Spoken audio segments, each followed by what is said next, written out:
Ako si Hari Sultan, mga kaibigan. Hindi ko alam kung bakit natin ito pinapayagan. Hindi ko maintindihan. Alam ko na bagong digmaan na ito, mahirap na. Pero ngayon ay nakikipagdigma na tayo sa rehimeng Islamiko ng Iran. Kaya may dalawang uri ng mga tuta ng rehimeng Islamiko. Isa sa mga makakaliwa tulad ni Cenk Uygur. Sobrang galit nila sa Israel. Kaya kakampi sila sa mga kaaway ng Amerika at magluluksa sila sa pagkawala ni Khamenei. Sige, yun ang isa. Medyo mas mahirap silang harapin dahil mga Amerikano sila. Kaya yun ang una. Pero pangalawa, meron kang mga Islamista. Meron kang mga tutang Islamista, hindi mga Sunni Islamista, kundi mga Shia Islamista na nakatira sa Amerika, Britanya, Australia, sa ating mga bansang kanluranin. Nasisiyahan sila sa buhay sa mga demokrasya ng kanluran. Binibigyan natin sila ng kalayaang magsalita, pero ipinagdarasal pa rin nila ang pagkatalo ng Amerika. Ang puso nila ay tumitibok para sa rehimeng Islamiko. Ipapakita ko ito sa inyo. Kung hindi ito pagtataksil, hindi ko na alam kung ano pa. Itong taong ito, isa siyang Islamikong iskolar sa Michigan, si Hasnain Rajabali. Ito ang sinabi niya tungkol sa pagpatay kay Khamenei. Bakit palagi nating naririnig na ang mga leader natin ang pinapatay at ang kabilang panig ay hindi? Ang kabilang panig ay mga Amerikano. Bakit mga leader ng rehimeng Islamiko lang ang namamatay? Pero hindi mga leader ng Amerika o mga Amerikano? Huwag kang mag-alala. Maghahari ang Islam sa buong mundo. Sinasabi nila sa iyo ng hayagan. Bakit natin hinahayaan ito? Ganito yan. May mga Nazi nung ikalawang digmaang pandaigdig na lantaran ang nais na mamatay ang mga Amerikano at leader nila kahit nasa Amerika sila. Bakit natin ito hinahayaan? Pakinggan natin. Kapag tiningnan natin ang paligid at nagtanong ano ang maganda sa nangyayari, ang sagot ay ang araw-araw nating naririnig ang masamang balita na may namatay na namang leader. Kapag sinabi niyang isa sa mga leader natin, hindi ibig sabihin ay leader na Amerika, kundi ng rehimeng Islamiko. Kitang-kita ang lungkot niya, parang iiyak na siya. At siya nagbibigay ng sermon. Sa Michigan, hindi sa likod ng saradong pinto sa kanyang mga tapat na tagasunod. Hayagang ibinobroadcast ito, umaasang may ilang panatikong Muslim na magagalit, magkakaroon ng lakas ng loob, at magsisimulang saktan ang mga interes ng Amerika o mga buhay ng Amerikano. Bakit natin ito hinahayaan? Bakit hindi namamatay ang kabila? Bakit hindi sila pinapugutan? Pinugutan ng ulo. Gusto niya mapugutan ng ulo ang mga sundalong Amerikano at ang pamunuan ng Amerika. Paalala ko lang ulit sa inyo, hindi siya nakaupo sa isang kuta ng IRGC. Nasa isang mosque siya sa Michigan. Bakit natin ito hinahayaan? Sumisinghot at umiyak siya. Tingnan mo, ito. Darating ito, napugutan ng ulo. Darating ito. Huwag kang mag-alala. Nakabasa na ako ng napakaraming kasaysayan para hindi mapaniwala sa iba. At alam ko, Nakabasa na ako ng napakaraming kasaysayan para hindi mapaniwala sa iba. Mukhang hindi niya nabasa ang kasaysayan ng ikalawang digmaang pandaigdig. Malamang binabasa niya ang sariling kasaysayang Islamiko, kung saan nagkakapatayan sila sa loob ng 1,004 taon. Oo, dati nangyayari rin yan sa kanduran.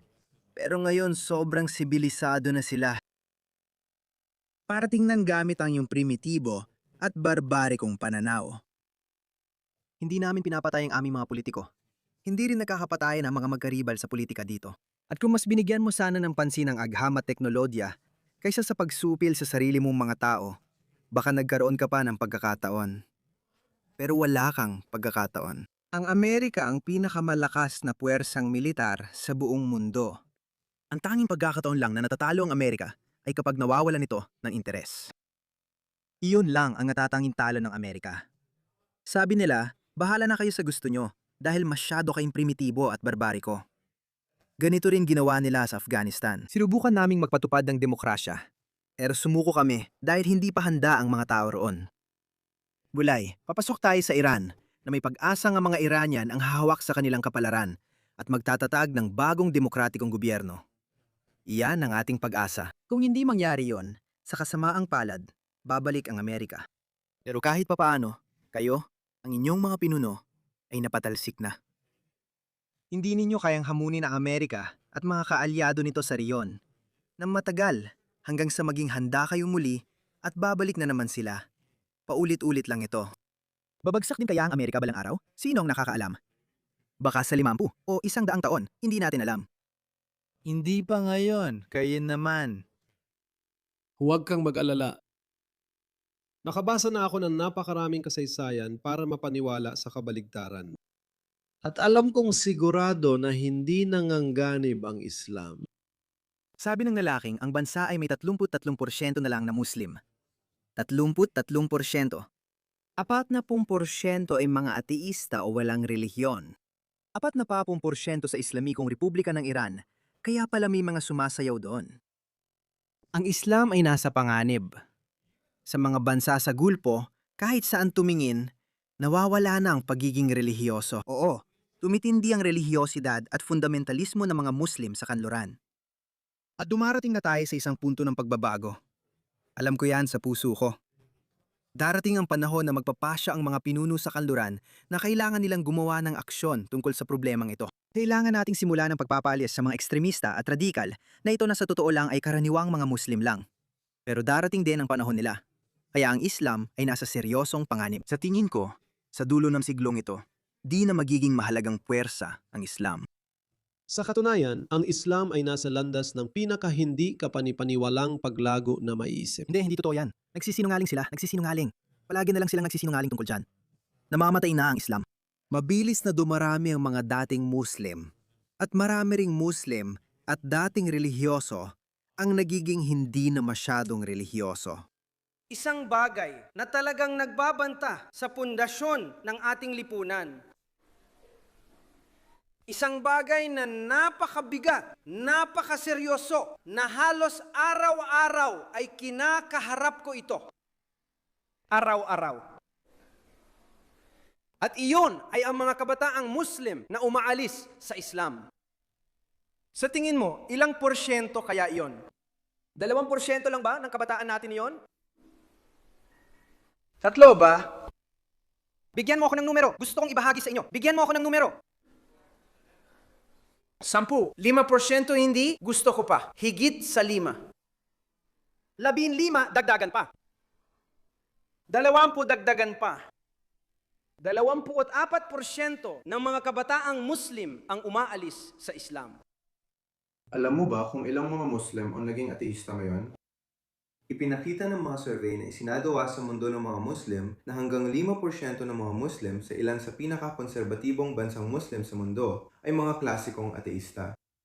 May mga organisasyong hindi katoliko sa mundo na layuning ipalaganap ang ateismo sa mga lupain ng Muslim.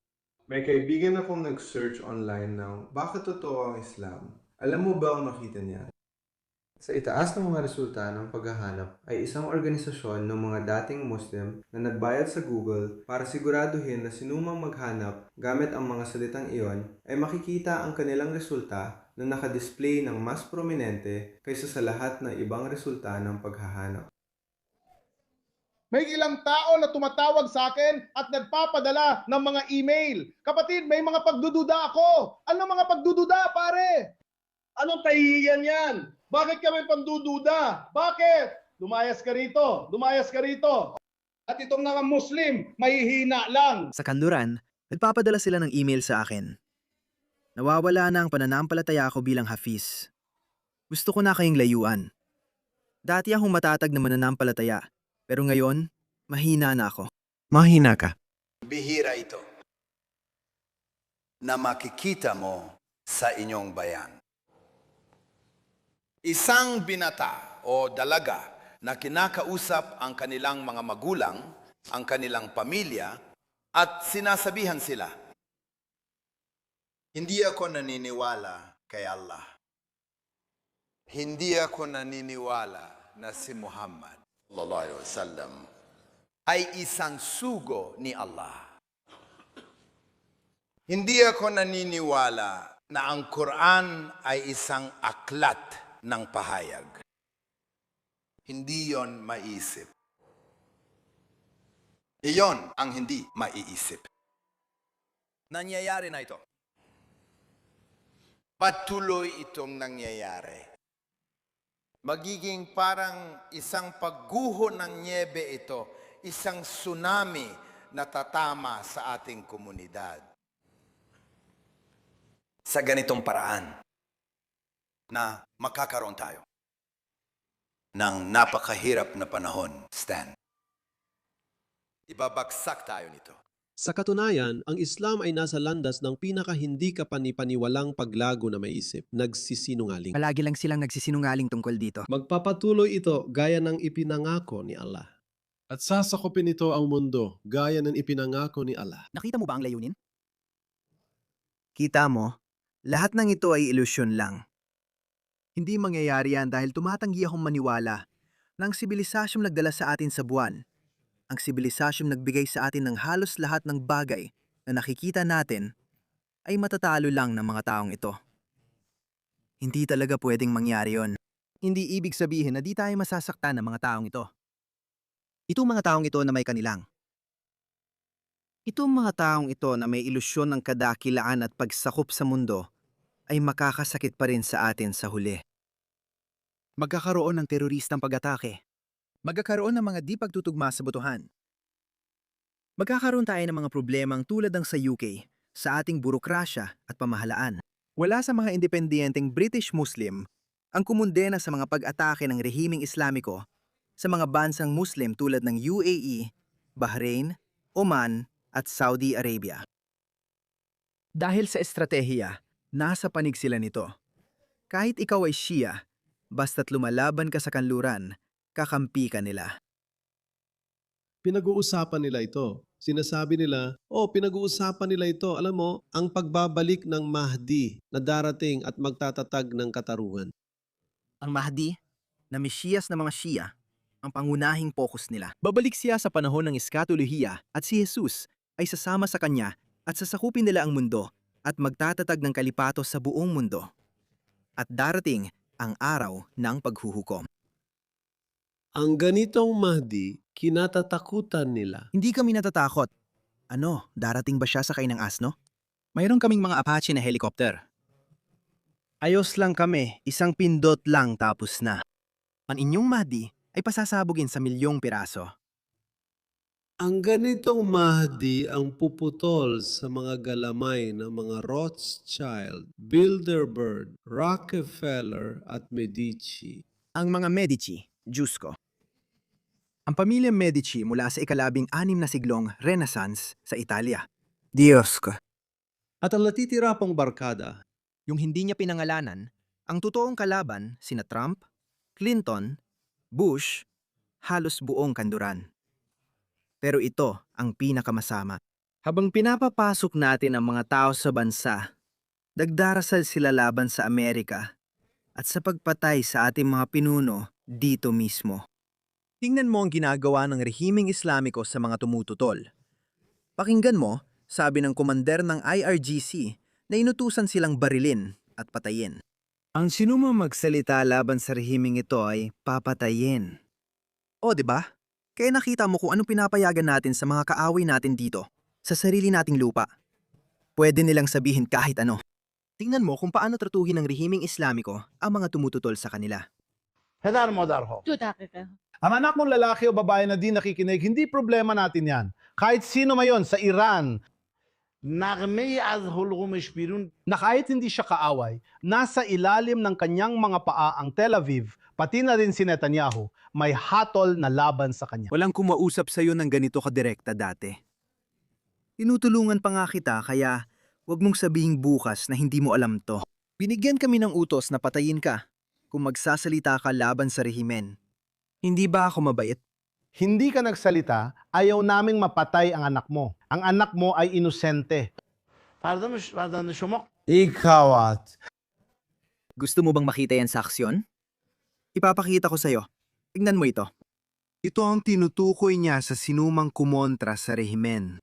Ang kuwang ito ay kinuha ng isang Iranian mula sa bubong at may sumigaw na malapit na ang huling laban at babalik si Raza Bahavi o parang ganoon. At babarilin sila ng mga mato ng IRGC.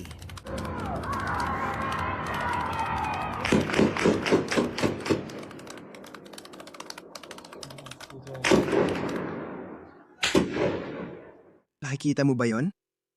Kaya hindi ko alam kung bakit natin hinahayaan ito. Panahon ito ng digmaan. Nasa gitna tayo ng digmaan. Sino mo magsalita pabor sa rehimeng Islamiko? Yon ay pagtataksil. Iyon ay pagtataksil. Ang mga taong inuulit ang naratibo ng rehimeng Islamiko na kalaban ay talagang sumasabotahe sa lipunang Amerikano at sa pagsisikap sa digmaan. Hindi yon dapat payagan. Noong ikalawang digmaang pandigdig, naalala ko na may mga tao pa rin kinakasuhan ng pagtataksil. Bakit natin itinigil ang paggawa niyon? Bakit? Kung titignan mo kung paano nila napasok ang mga sistema, malupit ito. Masama talaga hanggang sa kaibuturan. Oo, kasi gusto talaga nilang mapasok ang sistema. At tingnan mo, magaling talaga silang gumawa ng paraan. Napasok na nila ang ating mga sistema, ang ating mga institusyon, gaya na nakikita natin sa UK.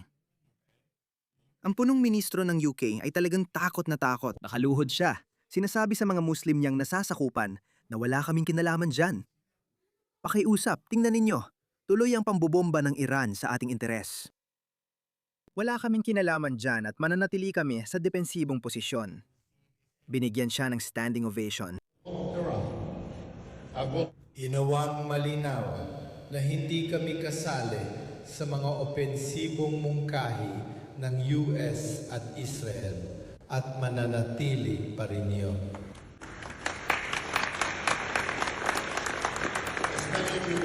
Kaya na-infiltrate na nila ang ating mga demokrasya.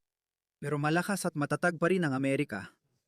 Pakiusap, hindi ito ang oras para maging kampante. Sa totoo lang, na yun ang tamang oras para manindigan. Traitor ka. Traitor ka. Traitor ka. Kakansilahin namin ang iyong pagkamamayan. Layas! Layas. Punta sa Tehran.